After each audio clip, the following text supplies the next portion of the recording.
Israel को पाकिस्तान बहुत चुभ रहा है। यही वजह है कि इसराइल साख्ता ड्रोन्स जो हैं भारत से भेजे गए और उनके ऑपरेटर्स बैठ के यहाँ से चलाते रहे।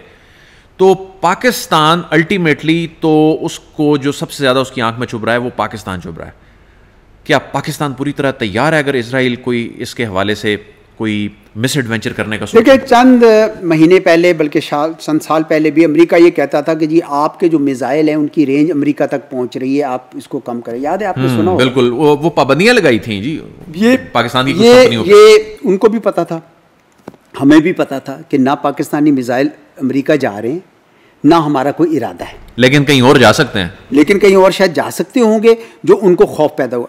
लेकिन पाकिस्तान ने बार बार कह रखा है हमारी जो न्यूक्लियर ताकत है, हमारी मिसाइल की ताकत है, ये पाकिस्तान के खिलाफ जारहियत जो मशरिक से होनी है उसको रोकने के लिए ये दिफाई है। हम उसको रोकना चाहते हैं जो जारहियत मशरिक से हमारी तरफ होती है, और उसको हम रोकना चाहते हैं। लेकिन अगर हमारे खिलाफ इसराइल भी वहाँ से जारहियत करेगा तो नेचुरली पाकिस्तान को अपने दिफा का मुकम्मल तौर पर हक हासिल। हमारी इतनी कैपेबिलिटी है कि हम उसको रिस्पॉन्ड कर सकें। पाकिस्तान जो है अपना दिफा करेगा, जैसे भी कर सकता है। ये हमारी दिफाई हिकमत अमली हमारे लोग बना रहे हैं और यकीनन वो दिफा करेंगे पाकिस्तान का। अच्छा, ये जो कहा जाता है कि हिजाज मुक़द्दस की हिफाजत के लिए पाकिस्तान ने ये जिम्मेदारी उठा रखी है कि वो पाकिस्तान की जिम्मेदारी है अगर किसी ने मैली आंख से उस जानिब देखा, इसमें पाकिस्तान की प्रिपेयर्डनेस कैसी है और इसमें सऊदी अरब कितना जो है उम्मीद लगाए बैठा है पाकिस्तान? हरमैन शरीफैन की हिफाजत के लिए हर पाकिस्तानी जान देने को तैयार है, ये मानते हैं आप? जी बिल्कुल। हर पाकिस्तानी चाहता है कि हरमैन शरीफैन पे इन गासबों का, जालमों का कोई हमला ना हो उसकी। तो मेरे ख्याल में पाकिस्तान तो वो चाहेगा कि ये कभी भी ना हो। और पाकिस्तान के कुछ एडवाइज़र्स भी हैं सऊदी अरेबिया में, वो उनको मशवरे भी देते रहते हैं कि भाई क्या करना चाहिए। इन हरमैन शरीफैन की कोई इनके ऊपर कोई आंच नहीं आनी चाहिए। तो मेरे ख्याल में वो कमिटमेंट तो पाकिस्तान की है और रहेगी। अच्छा, पाकिस्तान के एडवाइज़र सऊदी अरब को इस हवाले से एडवाइस देते रहते हैं? मतलब वहाँ पे मौजूद हैं, बड़े ये कुछ आम नॉलेज है कि पाकिस्तान के एडवाइज़र सऊदी अरब में मौजूद हैं, वो उनको मशवरे देते हैं। ये और कतर में भी थे हमारे, यानी पाकिस्तान की कतर आर्म्ड फोर्सेस की सारी जो थी उनको तामीर करने के लिए पाकिस्तान ने मदद की। उन्होंने पाकिस्तान पे एतमाद किया, हालांकि उस वक्त ब्रिटिश ने भी ऑफ़र की, इजिप्शियंस ने भी ऑफ़र किया। उन्होंने कहा नहीं, पाकिस्तान सबसे हमारा सच्चा दोस्त है, पाकिस्तान हमारे लिए मदद करेगा। तो पाकिस्तान उस हद तक तो करता है कि ट्रेनिंग करे, इंटेलिजेंस शेयरिंग भी कर सकते हैं, लेकिन बहरहाल उनको जंग अपनी लड़नी है।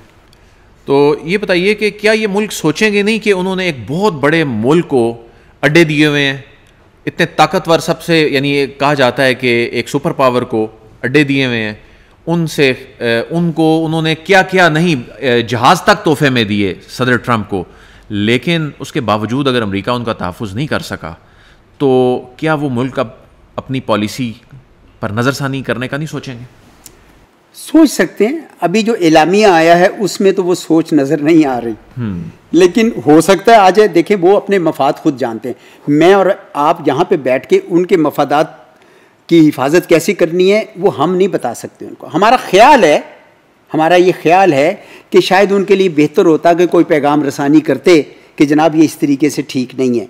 लेकिन वो जो मुनासिब समझते हैं अपने लिए, उनका ख्याल है कि अमेरिका का जो सिक्योरिटी अम्ब्रेला है और जो अमेरिका के हमारे यहाँ स्टेक्स हैं, उसकी वजह से शायद ये हमारे लिए बेहतर हो कि हम उस नहज पे अभी कायम रहें। लेट्स सी, वक्त दिखा देगा। एजाज साहब, एक जो फोर्स बनाई गई थी इस्लामी ममालिक की और जनरल राहील शरीफ जो हैं उसकी सरबराही कर रहे हैं, आम आदमी जानना चाहता है कि वो फोर्स का मकसद क्या था, और इन हालात में भी अगर वो फोर्स जो है वो उसने कोई ऐसा इकदाम नहीं उठाया या उसका कोई इस्तेमाल नहीं हुआ, तो वो किस मकसद के लिए बनाई गई थी? मुझे याद है कि ये फोर्स बनाई गई, मैं उस वक्त फॉरेन सेक्रेटरी था, उस वक्त ये इन्होंने बनाई क्योंकि इनका मकसद उस वक्त ये था, ये है international coalition for counter terrorism, कि दहशत गर्दी के खिलाफ। याद है आपको कि ये अलकायदा और इस तरह की जो तंजीमें हैं, इस्लामिक स्टेट, ये सारी की सारी अरब दुनिया में हैं। तो इसलिए ख़तरा तो उनको बहुत शदीद था। वो पाकिस्तान का ये एजाज़ और फ़ख्र है कि हमने अलकायदा को ख़त्म किया। अगर हम ना करते तो शायद आज भी वो कहीं ना कहीं किसी न किसी हवाले से ख़तरा पेश कर रही थी। तो ये मेरा ख्याल में इस वजह से वो अभी भी यही सोचते हैं कि हमें ये ख़तरा है, तो एक टेररिज्म की उन्होंने कोalition बनाई हुई है, और मुझे नहीं पता वो क्या काम कर रही है, लेकिन यकीनन कोई ना कोई ऐसा काम कर रही होगी जो उनके यहाँ दहशतगर्दी अगर कई सर उठाती हो तो उसके खिलाफ काम करती हो। यानी मेरी अंडरस्टैंडिंग के लिए, एक आम व्यूअर जो है वो जानना चाहता है, उसकी अंडरस्टैंडिंग के लिए, कि ये फोर्स बेसिकली टेररिज्म को काउंटर करने के लिए बनाई गई थी, ना कि किसी दूसरे मुल्क की जारहियत को रोकने के लिए। मेरी भी समझ यही है जी। बिल्कुल ठीक है।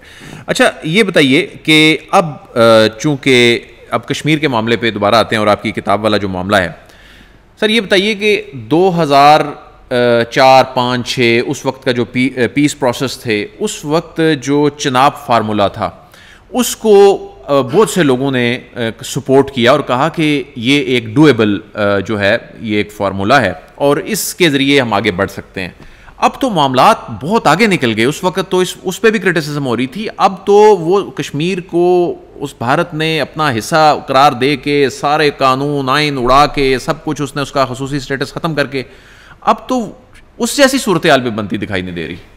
बिल्कुल आप दुरुस्त फरमा रहे हैं। बहुत मौके आए कि ये मसला हल हो सकता है। अक़वाम मुत्तहिदा का जो कमीशन बना था UNCIP, उसके बहुत बड़े जय्यद किस्म के जनरल मैकनॉटन थे, मुझे याद है शायद कनाडा के थे, ओवन डिक्सन थे, ऑस्ट्रेलिया के ज्यूरिस्ट थे। मैकनॉटन साहब ने कहा कि जी आप इक्वल डीमिलिटराइजेशन कर लें। ओवन डिक्सन ने उसके ऊपर बिल्ड करके कहा कि हम रीजनल प्लेबिसिट कर लें।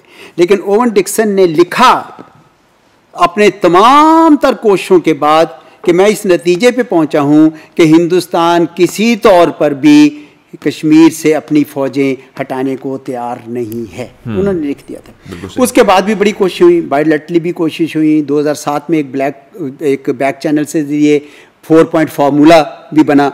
आपने चनाब फार्मूला का जिक्र किया, और भी बहुत सारी प्रपोजल, 100 के करीब प्रपोजल्स बनी। सबसे सीरियस कौन सा था? मेरा ख्याल है 2007 का 4 पॉइंट फार्मूला सबसे संजीदा था। सही।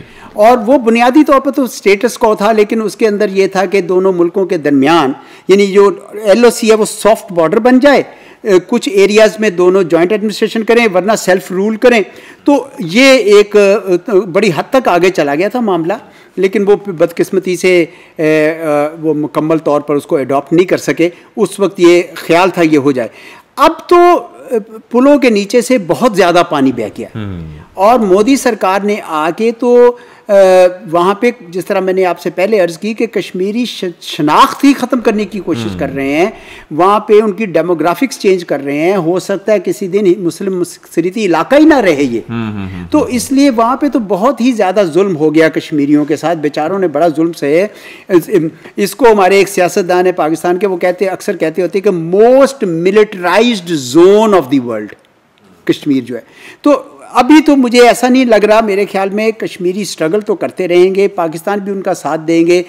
बदकिस्मती से दुनिया इस वक्त 9/11 के बाद उनके अंदर वो एपिटाइट नहीं रही कि जो सेल्फ डिटर्मिनेशन के लिए कुछ काम ज़्यादा किया जा सके।